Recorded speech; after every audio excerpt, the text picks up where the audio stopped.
আপনার সন্তানের মাথায় জীবনে একবার হলেও এই দোয়াটি পড়ে ইনশাআল্লাহ তাআলা ফু দিবেন, তাহলে দেখবেন ওর মেধা এমনভাবে বাড়বে, ওর জীবনে এত বড় হবে যেটা আপনি কল্পনাও করেন নাই।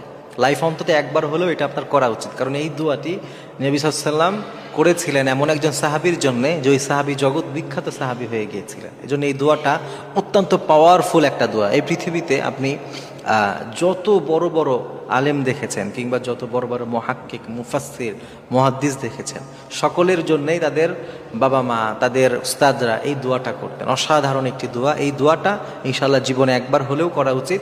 একবার কেন, আপনার সুযোগ থাকলে আপনি প্রতিদিন করবেন, কারণ এই দোয়াটা এত অসাধারণ দোয়া। এই দোয়া করেছে আর সে ফল পায় না এমন হয় না। হাদিসের মধ্যে সে বিশ্বনবী সাল্লাল্লাহু আলাইহি ওয়াসাল্লাম, হযরত আব্দুল্লাহ ইবনে আব্বাস রাদিয়াল্লাহু আনহুম, তিনি যখন শিশু ছিলেন, তিনি যখন ছোট ছিলেন, তিনি নবী সাল্লাল্লাহু আলাইহি ওয়াসাল্লামকে একবার একটা খেদমত করেছিলেন। আমার নবীজি তার